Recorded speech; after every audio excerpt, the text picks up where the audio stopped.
Thanks, Drew. Well, Dexter, let's jump straight into it. First of all, let's talk about the week that was last week, the 28-6 win over Syracuse. What were your impressions from that game? I think what we saw there was a freshman quarterback in Reggie Bonifant starting to get a little more comfortable, starting to get a little bit more into a rhythm with this ball club, and I think we saw him grow up a little bit in that game. I think so, too. I was really impressed that the defense, once again, was so good. I expected that Terrell Hunt might give them little problems here and there, but they handled him well, and once again, the defense just continues to shine for this team as well. Absolutely, and one thing that I've said it before and I'll say it again, you really think about when you think about this defense is the speed of it. These guys really get after it, and they play with a lot of aggression and a lot of passion, and they're doing a great job. I agree with you. Well, next up on the schedule is Clemson, and Death Valley, where the Clemson Tigers play, is known as one of the toughest places to play in all of college football. So let's go ahead and hear what the players and coaches had to say about hitting the road to face the Clemson Tigers. Yeah, I think it's something that you look forward to and you enjoy. And to be real honest with you, it's going to be very similar to last week. You know, that was a loud place. It was extremely. I don't know if it can get any louder, even though the crowd wasn't that big. You know, that first third down and everyone started screaming and yelling. Maybe it can't get any louder than that, but the stadium will be big. There'll be a lot of people there. Field's the same length. Goalposts are the same height. So, I mean, we got to go in and enjoy it. This is why, you know, one of the things that's exciting about being in the ACC is some of the venues that we get to go play at. And this is our first real experience in that. And what we need to do is just have a good week in practice, focus on that, getting better, and then go play football. Of course, being a competitor, everybody want those teams that everyone know about, and everybody criticizes of being a good defense, a good offensive team. So you come in the game, want to come out and perform well against them. You see on TV they have a large crowd. You want to be in front of that large crowd and perform well. It's a great experience. You always, before coming to college, you always wanted to play in those type of environments and those type of stadiums. So it's going to be a memorable moment for all of us.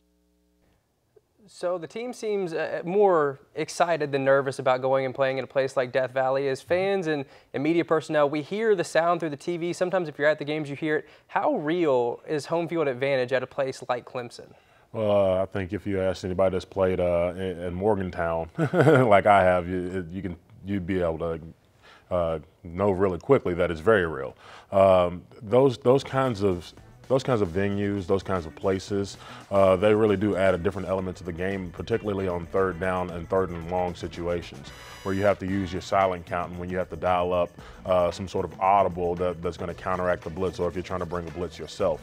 It really does make a big difference on those third down, third and long situations. How do teams go about preparing for stuff like that? Like, what do you do to get yourself ready for that kind of noise and that kind of distraction?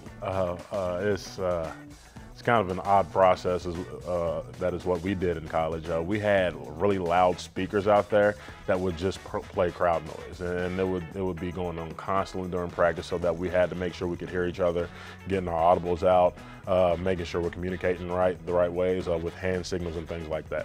Does any amount of having the speakers at practice really make you ready for it, though? For some of these players, their first time heading to Clemson, will it even be an eye-opener if they've been going through stuff like that at practice regardless? It'll be an eye-opener just based on the overall atmosphere. I don't think that we've actually been in that kind of atmosphere very often, playing in a conference like the AAC or the Big East, until we've had to go to some of these larger bowl games recently. So just playing in that kind of atmosphere on a week-to-week basis is something that I think that our Cardinals are going to have to get used to. But the noise itself, maybe not that big of an issue. ACC play, so you better get ready for it. Well, Clemson's star the past few weeks has been freshman quarterback Deshaun Watson. He played pretty well in a loss to Florida State, and then he was excellent in games that they won against North Carolina and North Carolina State. The Louisville defense, much more of a problem, though. Right now, the nation's top defense in terms of total yards given up. So it'll be kind of a challenge for Watson and a new animal for him to face the Cards. I've seen a little bit, but I'm going to see more this week, and I've heard a lot. They're a great defense. They have a great coach in Ty Grantham, who was at Georgia last year. I know they're going to be ready to play and discipline, and we just have to go out there Saturday and execute. So Deshaun Watson is a very big dual threat guy. He's incredibly athletic. He's not going to be like any quarterback that Louisville's seen so far. What kind of test do you think he'll be for this top-ranked defense? A big one. And I think if you look at what Watson's been able to do lately, it kind of reminds you of Taj Boyd and how accurate he is on his deep ball and how he can create things outside the pocket and extend plays with his legs as well. But one thing I will say again, our defense has enough speed, especially in the secondary, to keep up with these Clemson receivers. And I think we have enough of a pass rush to get there and disrupt some things for Watson as well. One of the things we've seen so far, I mean, right now we're seeing a sack of the Wake Forest quarterback. The quarterbacks that the Cards have faced so far haven't been able to really get outside the pocket. I mentioned earlier I thought Terrell Hunt will be able to do it. To face a new kind of quarterback and a new kind of offense that's explosive like Clemson's, do you think that we'll really learn what this Louisville defense is about, or do you think that they really are as good as what we've seen so far? I think we know what we have. In terms of our Cardinal defense. One thing that I will say, though, when you're playing a quarterback like Watson, it's really rush lanes are very, very important, and gap integrity is very, very important. Don't rush deeper than the quarterback, and even in certain situations, 3rd and long, 2nd and long, you might even want to have a spy guy there to make sure that he doesn't go out and create a first down with his legs. I think that that's very important.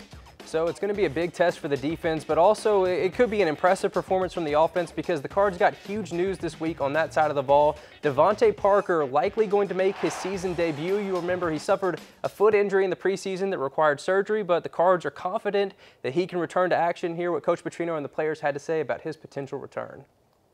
I think he's going to be good to go. You know, that's all indications that I've gotten from the medical staff.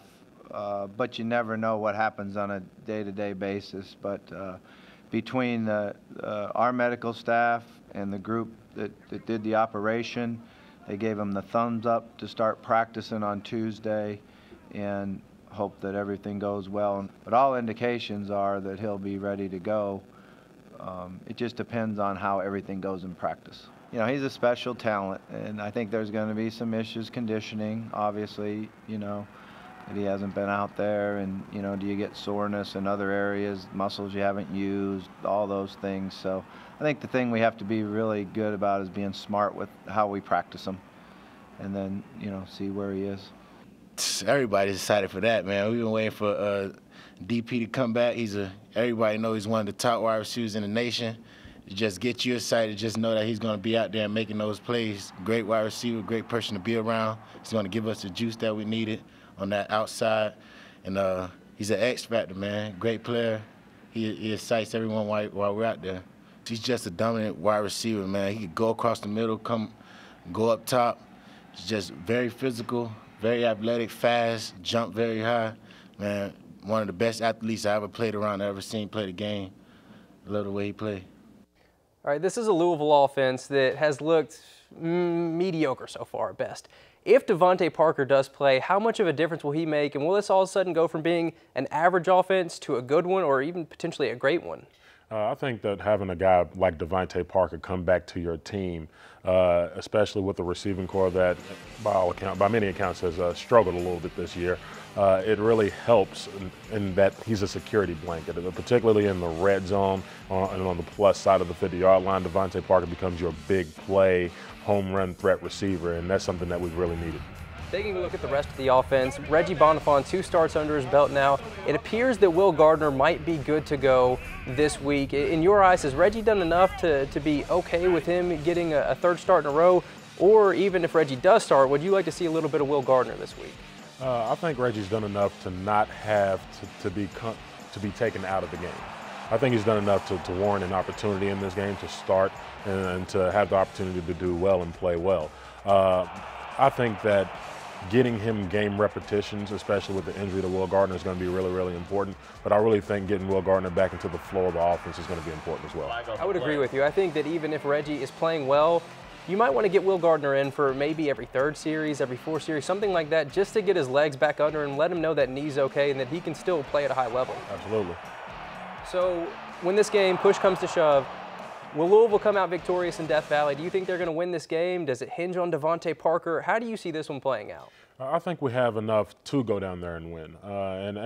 Whenever you talk about playing on the road, what we used to say in college is always pack your defense, and that's one thing that we do have in spades. Our defense is great. They're not going to give up many points. They're not going to give up many big plays, and they're not going to make many mistakes. So I think we have what it takes to go down there and come out with the win for sure. Well, kickoff is Saturday at 3:30. We'll see if the Cards have what it takes to go down there and beat Clemson. For now, Drew, back to you.